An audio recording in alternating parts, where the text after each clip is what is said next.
श्री स्वामी समर्थ श्री गुरुदेव दत्त.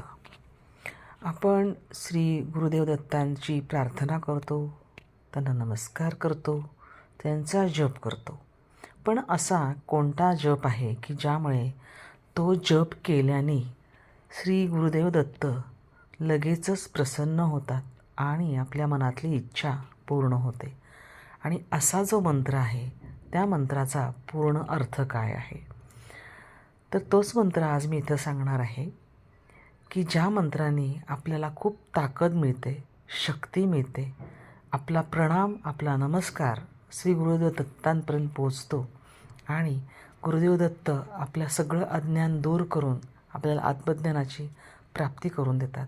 असा हा जो मंत्र आहे, हा मंत्र मी आत्ता इथे सांगते आहे, तो नीट लक्ष देऊन ऐका आणि शेवटपर्यंत तुम्ही व्हिडिओ पहा. ओम द्राम दत्तात्रेयाय नमः. हा मंत्र असा आहे की या मंत्रामुळे तुमच्या मनामध्ये सगळी भीती दूर होऊन तुम्हाला एक अपरिमित शक्ती जाणवते. ह्या मंत्राचा अर्थ असा आहे की भगवान दत्तात्रेयांना मी नमस्कार करतो, जे ज्ञान, संरक्षण आणि आध्यात्मिक उन्नतीचे प्रतीक आहे. या मंत्राने मी त्यांच्या कृपेने अज्ञान दूर करून आत्मज्ञान प्राप्त करतो.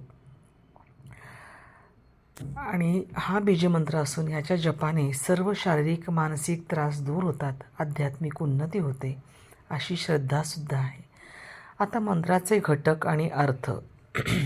ओम म्हणजेच आदिम आणि वैश्विक नाद असलेला.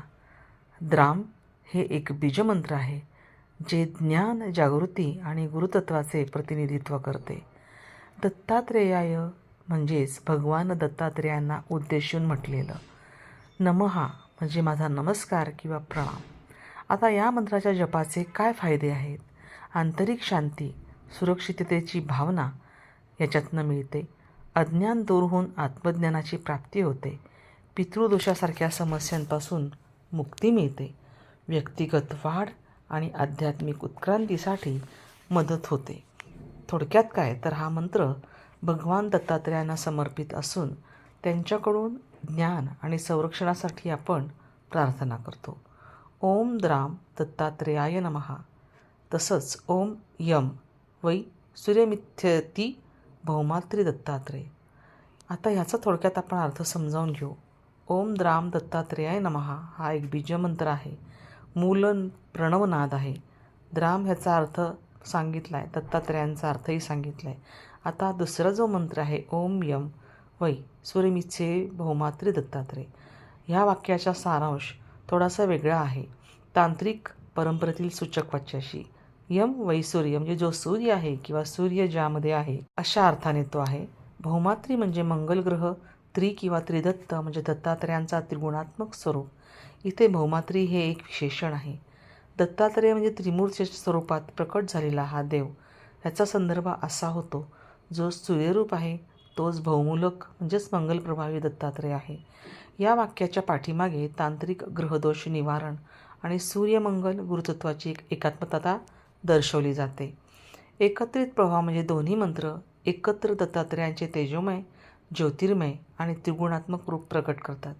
या मंत्राचा जप संकटमोचन, ग्रहबाधा निवारण करणारा आणि स्वतःची आत्मिक उन्नती करणारा असा आहे आणि म्हणून हे दोन मंत्र नित्य जपायला हवेत. जो कोणी हे दोन्ही मंत्र नित्य जपेल त्याला संपूर्ण त्याची आत्मिक उन्नती होईल, तसंच त्याला पूर्णतः आत्मिक ज्ञान होईल आणि मनास शांती लाभेल. आता थोडक्यात सांगायचं म्हणजे दत्त या शब्दाचा अर्थ दिलेला, प्रदान केलेला किंवा अर्पण केलेला असा होतो. जो ईश्वराने अत्री ऋषींना दिलेला पुत्र म्हणजे दत्तात्रेय म्हणून ओळखला जातो आणि तो गुरुतत्वाचा आदर्श मानला जातो, ज्याची उपासना अनेक संप्रदायात केली जाते. दत्त हे एक आडनावसुद्धा आहे. दत्त शब्दाचे विविध अर्थ आहेत. मूळ अर्थ ज्याला भेटवस्ती म्हणून दिलेली आहे, दान केलं आहे किंवा प्रदान केलेला आहे. आता दत्तात्रेय म्हणजे अत्री ऋषींना ईश्वराने वरदान म्हणून दिलेला पुत्र, अत्री अधिक दत्त म्हणून दत्तात्रेय. गुरुतत्व म्हणजेच दत्तात्रेय हे गुरुतत्वांचे आणि योगाचे उपदेशक मानले जातात आणि म्हणून ते गुरु आणि पूजनीय आहेत. भक्तांना दिलेले म्हणजेच ज्यांना आपल्या भक्तांना सर्वस्व दिलेले आहे असा अर्थ घेतला जातो. धार्मिक हे जे याचा संदर्भ आहे तो असा की दत्त संप्रदाय दत्तात्रेयांना उपास्य दैवत मानणारा पंथ. अवधूत म्हणजे दत्तभक्त अवधूत म्हणून ओळखले जातात, ज्याचा अर्थ भक्तांचे स्वरूप असा होतो. आणि जयंती म्हणजेच मार्गशीर्ष पौर्णिमेला दत्त जयंती साजरी केली जाते, जी नुकतीच होऊन गेली. थोडक्यात दत्त म्हणजे दिलेला, ईश्वराने दिलेला, जो गुरु आणि भक्तांच्या कल्याणासाठी प्रकट झालेला. म्हणजेच दत्त या नावाचा अर्थ दान, देणे. दत्तात्रेय म्हणजे अत्रि ऋषींनी दान दिलेला पुत्र म्हणजे दत्तात्रेय. अशा रीतीने दत्तगुरूंनी जन्म घेतला. अशा भगवान दत्तगुरूंना माझे शतशः प्रणाम प्रणाम प्रणाम.